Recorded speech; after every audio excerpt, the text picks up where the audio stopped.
Assalamualaikum warahmatullahi wabarakatuh. Halo anak-anak hebat, kita jumpa lagi pada hari ini. Bagaimana kabar kalian hari ini? Semoga kita selalu berada dalam lindungan Allah Subhanahu wa Ta'ala. Anak-anakku sekalian, kali ini kita berjumpa dengan materi yang berbeda. Benda yang bergerak diakibatkan oleh adanya tarikan atau dorongan. Dalam kehidupan kita sehari-hari, segala aktivitas kita selalu berkaitan dengan tarikan dan dorongan. Dalam ilmu pengetahuan alam, tarikan dan dorongan itu disebut dengan gaya. Ada gaya sehingga benda bergerak. Gaya menyebabkan benda bergerak. Misalnya, ketika kita berjalan, ada gaya. Mobil yang bergerak di jalan raya, ada gaya yang bekerja pada mobil tersebut. Nah, seberapa besar manfaat gaya dalam kehidupan kita? Apakah semua gaya itu bermanfaat? Dalam konsep gaya ada hukum. Ada hukum Newton 1, hukum Newton 2, dan hukum Newton 3. Untuk memahami lebih mendalam tentang hukum 1 Newton, 2 Newton, dan 3 Newton yang menjelaskan tentang konsep gaya, tonton video ini hingga tuntas.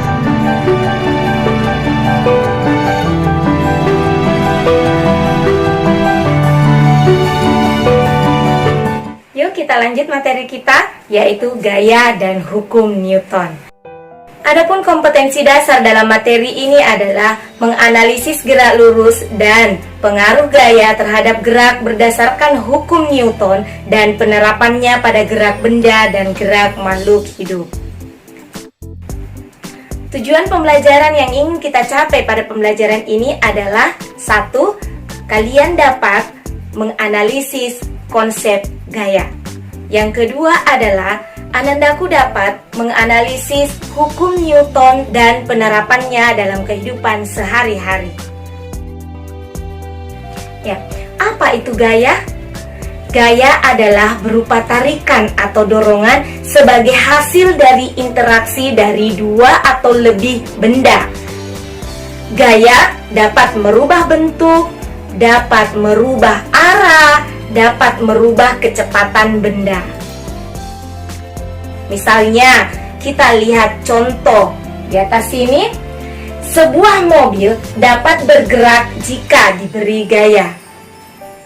Bola yang dalam keadaan diam jika diberi gaya atau ditendang, dalam artian diberi gaya, akan bergerak. Sebuah plastisin, jika kita berikan gaya, maka akan merubah bentuk. Secara garis besar, gaya dibedakan atas dua, yaitu yang pertama adalah gaya sentuh. Gaya sentuh adalah gaya yang membutuhkan kontak langsung dengan benda atau makhluk hidup. Misalnya, gaya otot dan gaya gesek. Yang kedua, gaya tak sentuh adalah gaya yang tidak membutuhkan kontak langsung dengan benda tersebut.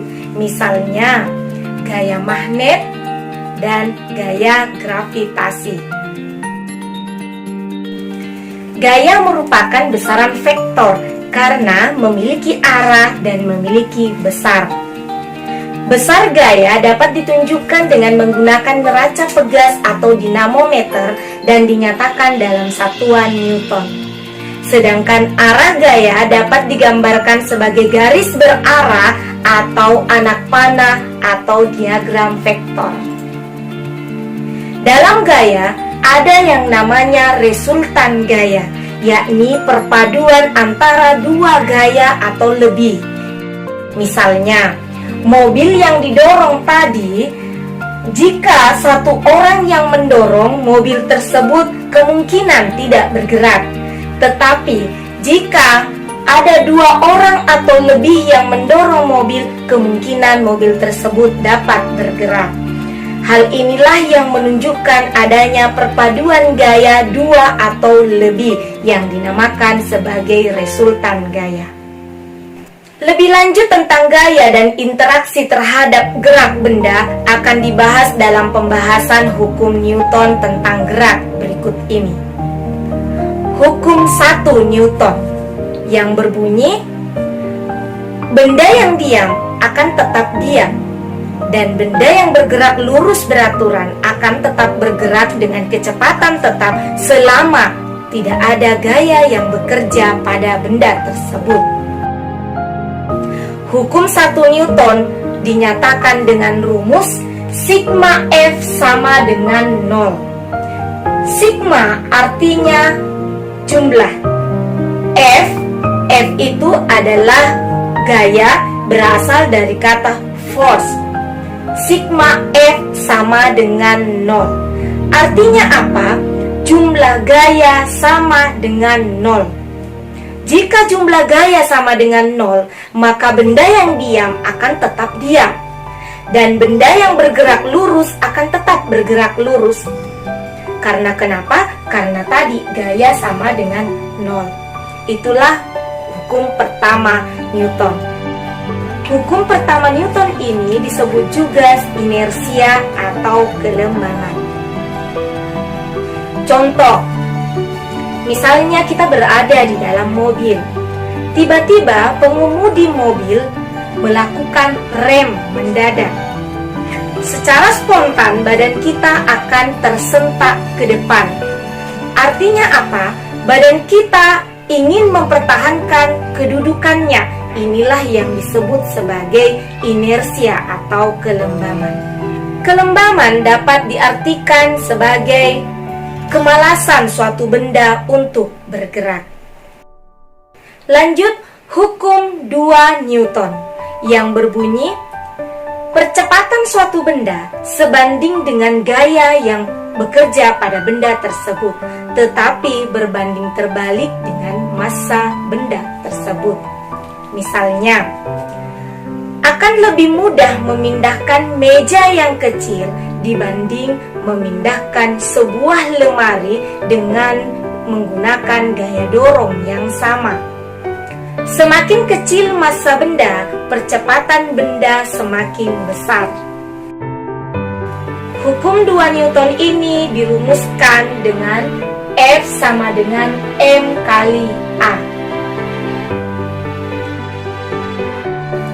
Hukum ketiga Newton. Hukum ketiga Newton ini terjadi pada dua buah benda. Bunyi hukum ketiga Newton, jika benda pertama melakukan gaya pada benda kedua, maka benda kedua juga akan memberikan gaya reaksi pada benda pertama, yang jumlah gayanya sama besar tetapi berlawanan arah. Misalnya, ketika kita melakukan gaya aksi pada tembok, maka tembok juga memberikan gaya reaksi kepada tangan kita yang jumlah gayanya sama besar tetapi berlawanan arah, sehingga tangan kita akan terasa sakit. Hukum ketiga Newton ini dirumuskan dengan F aksi sama dengan minus F reaksi. F itu tadi adalah gaya aksi sama dengan minus gaya reaksi. Ada tanda minus. Tanda minus artinya adalah berlawanan arah, menandakan bahwa gaya aksi berlawanan arah dengan gaya reaksi. Contoh dari hukum ketiga Newton ini adalah burung yang mengepakkan sayap ke belakang untuk memberikan gaya aksi ke udara. Udara yang massanya jauh lebih besar daripada burung memberikan gaya reaksi yang nilainya sama besar dan gaya aksi, namun berlawanan arah, sehingga mengakibatkan burung dapat melaju dengan kencang ke depan. Itulah hukum ketiga Newton.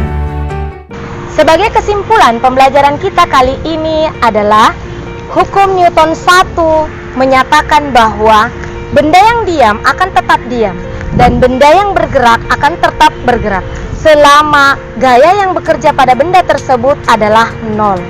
2 Newton menyatakan bahwa percepatan yang dimiliki oleh suatu benda sebanding dengan gaya yang bekerja pada benda tersebut, tetapi berbanding terbalik dengan massa yang dimiliki oleh benda tersebut.